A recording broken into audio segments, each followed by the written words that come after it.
자, 여러분 영종이 왔습니다. 안녕하세요, 송영주입니다. 네, 바르셀로나 얘기를 하러 왔습니다. 네, 그렇습니다. 두 가지 이야기를 하겠습니다. 네. 바르셀로나는 도대체 왜 이 모양일까?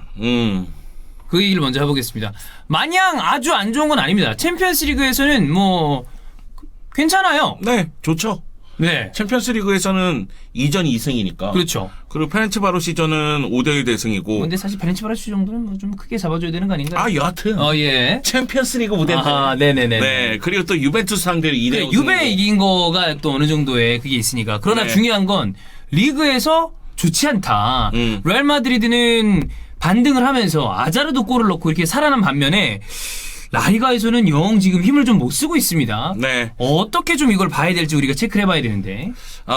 지난 이스타TV에서 바르셀로나 얘기할 때, 바르셀로나의 첫 번째 고비가 10월 말이나 네. 11월 초가 될 수가 있다. 아하. 이런 얘기 했잖아요. 경기 일정 얘기하면서.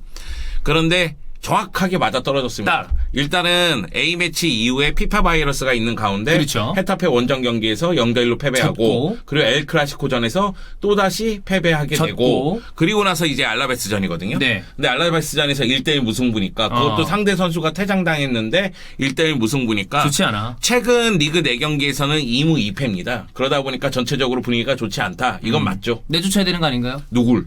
쿠만. 코만을 아직은 괜찮은가요? 사람이 정이 있어야지. 지금 올 약간 시즌 바르토메오가 나가고 난 다음에 굉장히 좀 평화로워지신 것 같아요. 그런 것도 있어요. 네. 네, 나갈 새끼는 나갔으니까. 약간 좀 원흉 같은 새끼가 나갔으니까 뭐 잘 되겠지 이런 느낌으로. 아니 거기다가 지금 쿠만 감독은 일단은 두고 봐야 돼요. 일단은 쿠만 감독이 해야 되는 임무는 결국은 리빌딩이고 그거를 해 나가고자 노력을 하고 있는 상황이니까 네. 이런 부분에 대해서는 역시 시간을 두고 좀 지켜봐야 된다. 다만 쿠만 감독의 바르셀로나가 생각보다는 덜커덩거릴 가능성이 굉장히 크다. 맞아요. 이게 예전 같으면은 저는 이 정도면 괜찮습니다. 뭐 초반에 흔들릴 수 있죠. 이런 얘기를 했을 거예요. 그런데 선수 구성 자체가 좋지 못해요.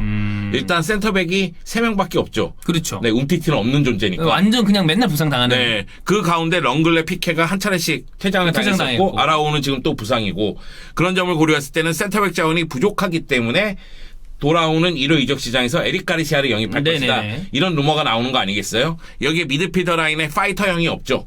네, 결국은 프랭키 도용 그리고 부스케츠, 피아니치로 이어지니까 네. 요 수비형 미드필더 라인에 파이터형이 없다. 요것도 이제 문제고. 파이터는 아니더라도 세르지 로베르토를 미드필더 쪽에 좀 땡겨 써서 뭐 교육을 하면 좋겠는데. 저도 그러고 싶은데 네. 측면 수비수도 부족합니다. 그게 부족하니까 네. 또 쓸 수가 없고. 주니어르 피르포 같은 경우에는 쿠만 감독이 윙어라고 생각하는 것 같아요. 네. 수비력이 많이 떨어진다고 생각하는 것 같습니다. 그러면은 왼쪽에 알바, 오른쪽에 세르지 로베르토, 데스트 양쪽. 그렇지. 네, 이런 식으로 이제 좌우 측면을 구성하고 있기 때문에 세르지 로베르토를 위로 올리기에는 부담스럽다. 이것도 이제 또 사실이고 여기에 이제 넘버 9 전형적인 스트라이커형이 없다.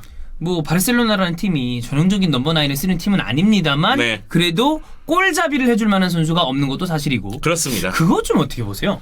그 프랭키 더영에 대해서 바르셀로나 팬들 간의 의견이 좀 갈리는 것 같더라고요. 어떤 분들은 얘가 때문에 지금 경기가 안 되는 게 아닌데 얘 가지고 욕하는 거는 좀 그렇다. 혹은 얘도 욕 먹을 만큼 그렇게 썩 잘하지 못하고 있다.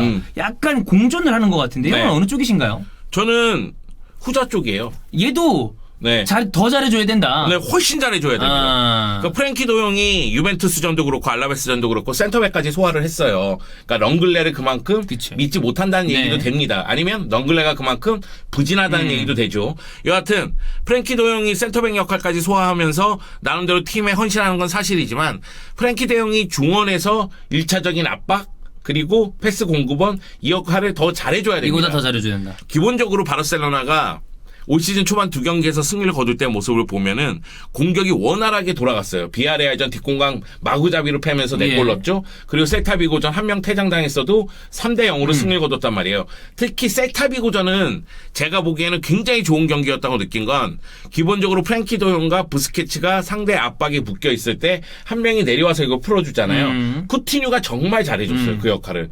근데 그 다음부터는 메시가 그 역할을 한단 맞아요. 말이에요. 그러니까 메시가 문전에서 멀어진 상태에서 시작을 하는 경우가 많아진다는 얘기죠. 그러다 보니까 메시도 물론 이제 컨디션이 나빴지만은 전체적으로 공격 포인트가 좀 부족한 상황이고 그러다 보니까 아니 메시가 저까지 내려가? 프랭키 도용 뭐 하는 거야? 그래. 이렇게 보이는 거죠. 네. 그러니까 여러 가지 상황이 지금 겹쳐 있는 복합적이다. 거예요. 네. 근데 기본적으로 쿠만 감독이 생각하는 4-2-3-1 포메이션은 압박을 최전방부터 하면서 여기서부터 공격이 전개돼야 돼요. 근데 이게 뚫렸을 때에는 적어도 프랭키 도용이라든가 부스케츠라든가 피아니치 쪽에서 막아줘야 되는데 이게 안 되니까 안 돼. 이게 지금도 안 되거든요. 이게 안 되니까 결국은 수비 라인 쪽에서 반칙이 많은 거예요. 그러다 보면은 퇴장이 나오죠. 그렇죠.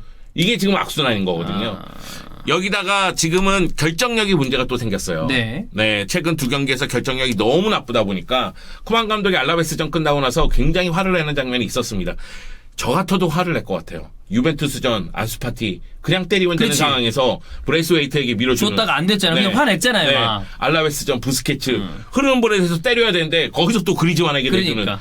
이건 말도 안 되는 플레이거든요. 네. 그러다 보니까 이제 쿠만 감독이 굉장히 화내는 장면도 있었다. 그러나 제가 생각하기엔 쿠만도 정신 차려라. 아니 경기 말리는 건 알겠는데 그렇다고 추가 시간에 벤치에 처앉아 있고. 네, 그건 안 된다. 네, 그건 안 된다. 더 적극적으로 보여줘야 된다. 네, 물론 히든 풋볼스에서 얘기를 하겠지만은 알라베스전은 파블로 마친 감독이 플랜 A를 기가 막히게 세워서 나온 경기입니다. 네네네. 그러다 보니까 전반전이 다 망쳤어요. 그러니까 알바 묶였죠, 메시 묶였죠, 이러면서 공격 루트가 다 묶여 있는 상태였단 말이에요.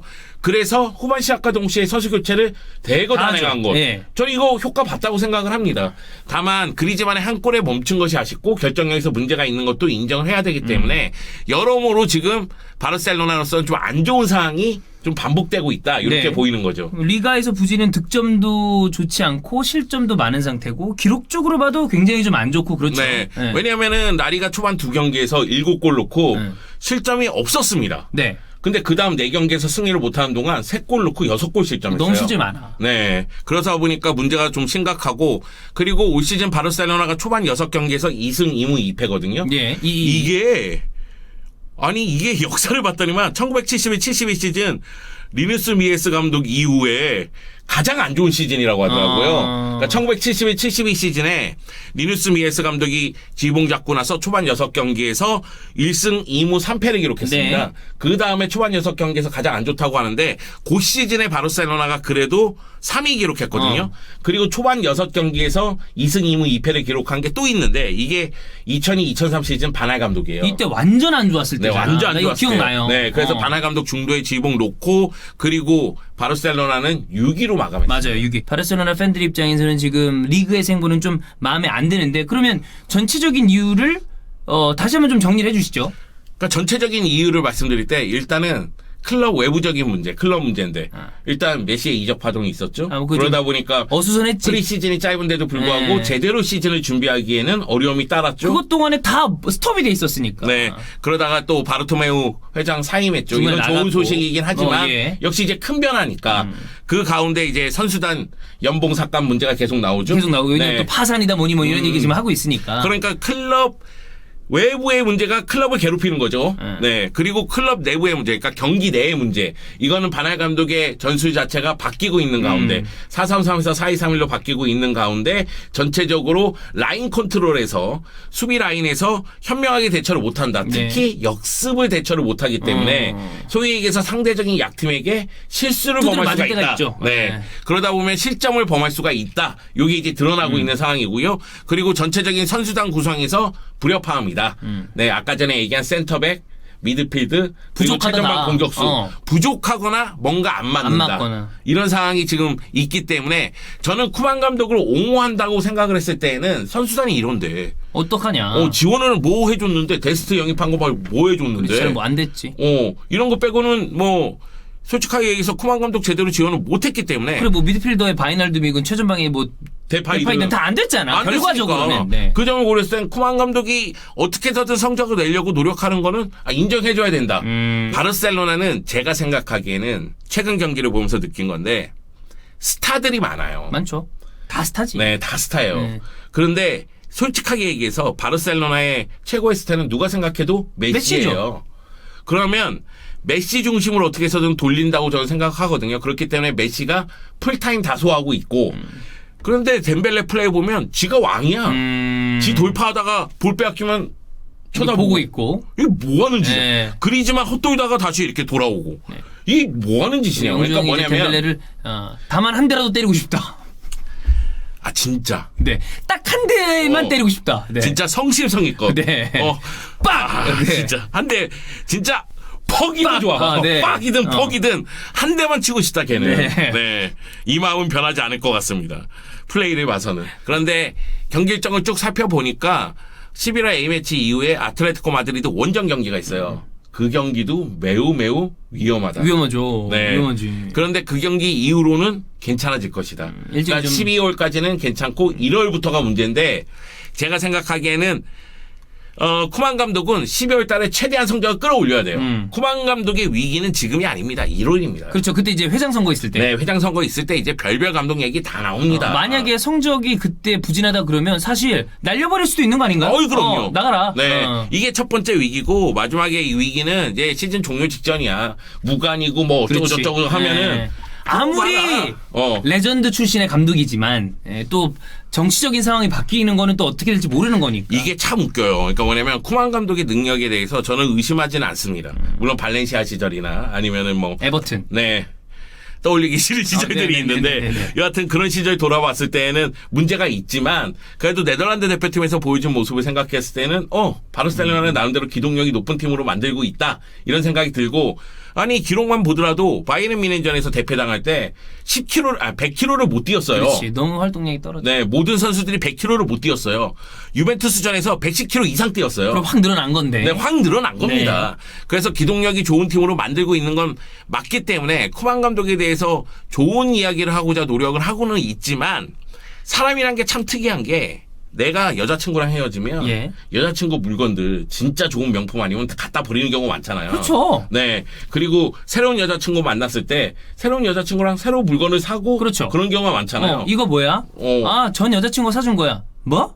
그렇게 되는 거지. 네네네. 이거 버려야 돼. 그러면은 결국 쿠만 감독이 성적 못 내면 바르토메오가 데리고 오네. 야, 바르토메오의 잔재를 다 없애야 돼. 숙청 작업. 이렇게 얘기가 나올 수가 있다는 거죠. 그런 측면에서 쿠만 감독은 올 시즌 내내 위기감을 갖고 경기에 임해야 된다. 지금보다 더 열심히 해야 된다. 열심히 해야 된다. 네. 야, 진짜 내가 웬만하면 얘기 안 하는데 진짜 벤치에 앉아가지고 이 경기 말렸어 이런 표정으로 앉아 있는데 그건 안 된다. 그건 아니다. 네. 파블로 마침 봐라. 걔 지금 경력에서 계속 내려와서 지금 알라베스 감독인데 여기까지 됐잖아요. 알라베스 감독 여기서 물러나면 더 없어 이제. 네, 그렇기 때문에 사활을 다하는 계속 네. 응원하고 독려하잖아요. 참고로 이제 또 영주 형이 마친 감독을 참 좋아하는데 마친 감독을 칭찬할 때마다 마친 감독이 경질당하고 있습니다. 네. 칭따오에서 맞죠. 네, 루비, 마친 전체적으로 네. 다 영주 형이 찍은 픽들 다들 경질당하고 있습니다. 네. 뭔가 눈에 띄는 놈들은 항상 그래서 둥국에 살아야 됩니다. 그렇습니다.